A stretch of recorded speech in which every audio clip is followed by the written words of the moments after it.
సమానమే, అన్ని విషయాల్లో అందరూ సమానమే.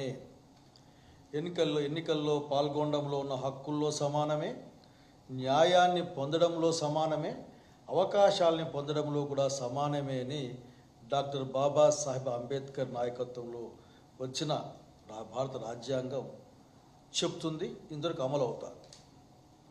ఈరోజు హైకోర్టు వ్యాఖ్యలు చూసిన తర్వాత ఈ మాట్లాడాల్సిన అవసరం ఉందేమో అనిపిస్తూ ఉంది. ఈరోజు హైకోర్టు ఎట్లా మాట్లాడింది? ఈరోజు హైకోర్టు అసలుకి నేను పోలీస్ శాఖ వాళ్ళని తగిన గౌరవంతోనే, మీరు పడే కష్టం తెలుసు, మీరు పడే బాధలు తెలుసు, మీ మీద వచ్చే ఒత్తిడి కూడా తెలుసు. నాకు ఆఖరికి చాలా ఒత్తిడిలో పనిచేస్తూ ఉంటారు. ఆ ఒత్తిడి రకరకాలుగా ఉంటుంది. కానీ ఎప్పుడూ లేని విధంగా ఈ రాష్ట్రంలో న్యాయ వ్యవస్థ, పోలీస్ వ్యవస్థ పైన ఒక గట్టి పదాలతో, లేదంటే ఎట్లా చెప్పాలి, ఒక తీవ్రమైన పదాలతో మాట్లాడుతుండడం అన్నది వ్యవస్థల్ని గౌరవించే వాళ్ళందరూ బాధపడే పరిస్థితి. ముఖ్యంగా నాలాంటి వాళ్ళం, అట్లాగే వైఎస్ఆర్సీపీ పార్టీ కూడా అసలుకి వ్యవస్థల్ని గౌరవించే క్రమంలో జరిగే అన్యాయాన్ని చూసి బాధపడతా ఉంది. ఏంటి ఆ బాధ?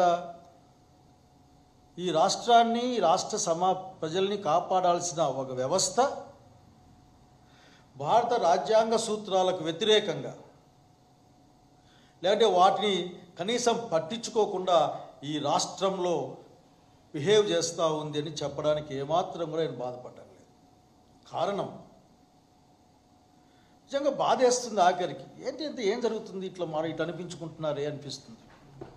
పెద్ద పెద్ద విషయాలను చూసాం, చాలా చెప్పుకునే పోలీస్ ఆఫీసర్లను చూసాం మా జీవితంలో. మనమందరం కలిసి ఒక ఆరోగ్యకరమైన సమాజాన్ని నిలబెట్టాల్సిన అవసరం ఉంది. అది సామాజిక, రాజకీయ, ఆర్థిక సమాజాన్ని, ఒక ఆరోగ్యకరమైన అన్ని అవకాశాలు సమానంగా ఉన్న రాజ్యాన్ని నిలబెట్టాల్సిన అవసరం ఉంది. అట్లాగే స్వేచ్ఛాయుతం అంటే భారతదేశం రాజ్యాంగంలో అంతిమ ప్రభువు పౌరుడే. తనకు తాను నిర్దేశించుకున్న లక్ష్యాలు ఉన్నాయి దాంట్లో.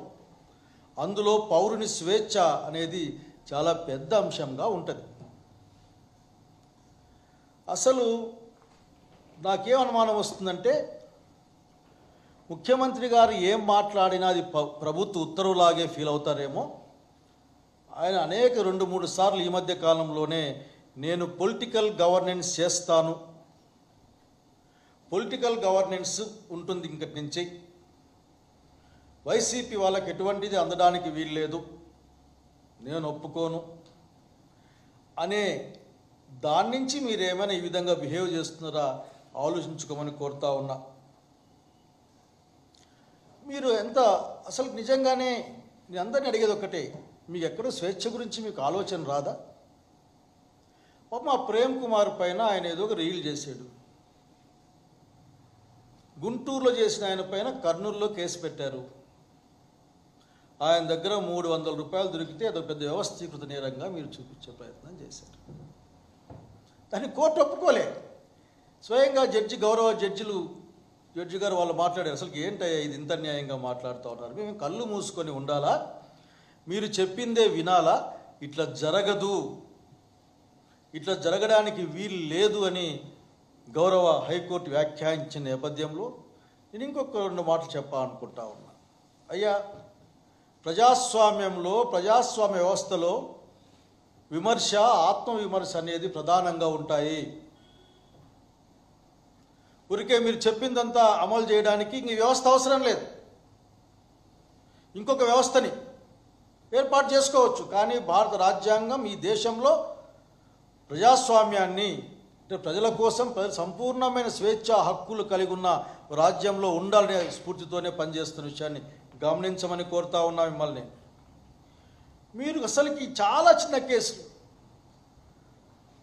బహుశా 7 సంవత్సరాలు ఎంతంటే అది పోలీస్ స్టేషన్లో ఇచ్చేదానికి మనోహర్ గారు బిలో 7 years శిక్ష పడే కేసులు ఏవైనా ఉంటే పోలీస్ స్టేషన్లోనే మీరు బెయిల్ ఇవ్వండి అని చెప్పారు. అట్లాగే ముందస్తు నోటీస్ ఇవ్వండి అని అడిగారు. అనేక కేసులు మీరు పరిశీలించుకోండి. దాదాపు 200 కేసులు అటువంటి కేసులు ఉన్నాయని ఒక ఉరామరిగ్గా ఒక లెక్క ఉంది మా దగ్గర. కొన్ని ఇంకా మేము వెరిఫై చేసుకోవాలి వాటిని. మీరు 41A నోటీస్ ఇచ్చిన తర్వాత అతను ఏమైనా ఆ నోటీస్కి రెస్పాండ్ కాకపోతేనో లేక దాని నుంచి పారిపోయే ప్రయత్నం చేస్తేనే అతన్ని మీరు నిర్బంధంలోకి తీసుకోవాల్సిన అవసరం ఉంటున్న విషయాన్ని మీరు మర్చిపోతే ఎట్లా? ఎవరిని ఏమనరు ఆఖరికి. హైకోర్టు కూడా దాన్ని గమనించి చెప్పినట్లు నేను చూశాను కొన్ని చోట్ల. ఎవరి కోసమో, ఎవరి మెప్పుదల కోసమో, రాజ్యాంగానికి వ్యతిరేకంగా, పోలీస్ మాన్యువల్కి వ్యతిరేకంగా, లేక సంబంధిత ప్రొసీజర్స్ అమలు చేయకుండా ఉంటే ఫైనల్గా అందులో ఇరుక్కుపోయేది మీరే. ఎవరు పట్టించుకొని హైకోర్టు వ్యాఖ్యానించినట్లు నేను చూశాను. Procedure subject to correction. మీరు ఎందుకు ఆ ప్రయత్నం చేయరు? ఒకే కంటెంట్ ఉన్న కేసులకి అనేక ఎఫ్ఐఆర్లు పనికిరావు. అవన్నింటిని కూడా ఇంప్లీడ్ కావచ్చేమో కానీ అనేక కేసులు పెట్టాల్సిన అవసరం లేదని సుప్రీంకోర్టు ఇచ్చిన సూచనను కూడా మీరు పరిగణలోకి తీసుకోరే. భారతదేశంలో ఉన్న ప్రజలందరూ కూడా న్యాయ వ్యవస్థ పైన, న్యాయ వ్యవస్థ కల్పించే రక్షణ పైన అత్యంత నమ్మకాన్ని, విశ్వాసాన్ని కలిగి ఉన్నారు. అరెస్ట్ చేయొద్దండి అని చెప్పినా సరే అరెస్ట్ చేసిన కేసులు ఉన్నాయి ఇక్కడ. అది కాకుండా ఇంకోటి పెట్టి అదేదో పీటీ వారెంట్ అని. ఏంటిది అంటే ఒక ప్రణాళికాబద్ధంగా ఎక్కడి నుంచో, అది అంతరిక్షం నుంచో లేక ఇంకొక దగ్గర నుంచో మీకు సూచనలు వస్తే చేశారని ఆంధ్రప్రదేశ్ రాష్ట్ర ప్రజలు భావిస్తూ ఉన్నారు. ఇది మీ వ్యవస్థకు మంచిది కాదు. అట్లాగే నిజంగానే మీరు చేస్తున్న పని వ్యవస్థలో భాగంగా నేను మీ గురించి మాట్లాడుతూ ఉన్నా. ఒకానొక సందర్భంలో గౌరవ హైకోర్టు డీజీపీ గారి పోస్టు పై ఉన్న గౌరవం కొద్దీ మేము మాట్లాడడం లేదనే విధంగా కూడా మాట్లాడిన సంగతికి నేను గుర్తు చేసుకుంటా ఉన్నా. కనుక దయచేసి మీరు రాజ్యాంగాన్ని, పోలీస్ మాన్యువల్ని గుర్తించండి, గౌరవించండి. అందరూ కూడా, రెవెన్యూ వాళ్ళు కూడా, నేను చాలా చోట్ల చూస్తూ ఉన్నా, ఇప్పటికిప్పుడు అసలుకి లేని హక్కులు కొద్దిమందికి దఖలు పడతా ఉన్నాయి.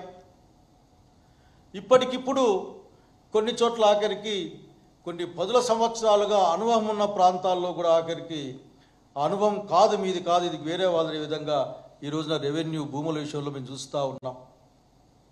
మీకు పనులు పెట్టమని ఆఫీసర్లు చూస్తూ ఉన్నాం. మాకు ఒప్పుకోవడం లేదు, మా స్థానిక ప్రజాప్రతినిధి ఒప్పుకోవడం లేదు, మేమేమీ చేయలేమయ్యా అని చెప్పిన కాలాన్ని కూడా చూసాం ఈ మధ్య కాలంలోనే. వివరాలు కావాల్సితే అందిస్తాం, ఇబ్బంది ఏం లేదు. ఎందుకంటే I don't want to mention the names of the officers with the due respect on them. At the same time I am recognizing the pressure on those people. మీరు చివరికి ఇంకా ఎంత అంటే దీన్ని ఆలోచించాల్సిన అవసరం ఉంది అందరూ కూడా. కోర్టు సీసీటీవీలో ఫుటేజ్ ఇమ్మంటే కూడా కోతులు కొరికేసినాయనేదో అనేంతవరకు కోర్టు ముందే చెప్పేంత అవసరాన్ని మీరు తీసుకుంటున్నారంటే అర్థం చేసుకోవాలా.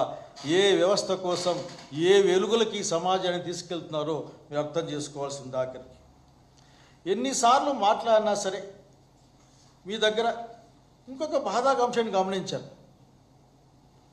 నెల్లూరులో శేషయ్య కేసు కానీ, అట్లాగే ఈ నరసరావుపేట మంగళ కేసు, ఇంకొక కేసు ఆయన సుబ్బారెడ్డి అనుకుంటా. నరసరావుపేటలో సుబ్బారెడ్డి గారు పెళ్లిలో ఉంటే ఆయన్ని మంగళగిరిలో ఉంటారని చెప్తే కోర్టు దానికి బెయిల్ ఇచ్చేట్లు చూస్తే వచ్చేదాకా నాకు గుర్తుకున్నది కరెక్ట్ అయితే. కనుక మీరు అర్థం చేసుకోవాల్సింది ఆఖరికి ఎవరి కోసం చేస్తూ ఉన్నారు, దేనికోసం చేస్తున్నారు, ఈ సమాజాన్ని ఎక్కడికి తీసుకెళ్దామని చేస్తూ ఉన్నారు. అసలుకి మీరు మాట్లాడితే బీఆర్ఎస్ 3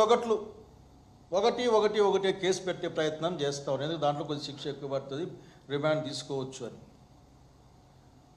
అదేందో ఆఖరికి ఆ చట్టాన్ని సవరించండి మీరు. ఇంకటి నుంచి భారత పార్లమెంటుకు ఆంధ్రప్రదేశ్ రాష్ట్రం నుండి ప్రభుత్వం వారు మేము బీఆర్ఎస్ 111 అనేది ఈ విధంగా ఉంటే మాకు నచ్చడం లేదు, దీన్ని మేము చెప్పిన విధంగా మార్చండి అని మీ ఎంపీలతో మాట్లాడించండి అక్కడ. అప్పుడేమో చట్ట సవరణ చేస్తే సెక్షన్ సవరణ చేస్తే చేసుకోవచ్చు, కానీ వ్యవస్థీకృతమైన నేరాలకి 3 ఒక్కట్లు అంటే 1111 సెక్షన్ పెట్టాలనేది స్పష్టం కదా. సోషల్ మీడియా యాక్టివిస్టులకు అది అప్లై కాదని కూడా దాంట్లో ఉంది కదా.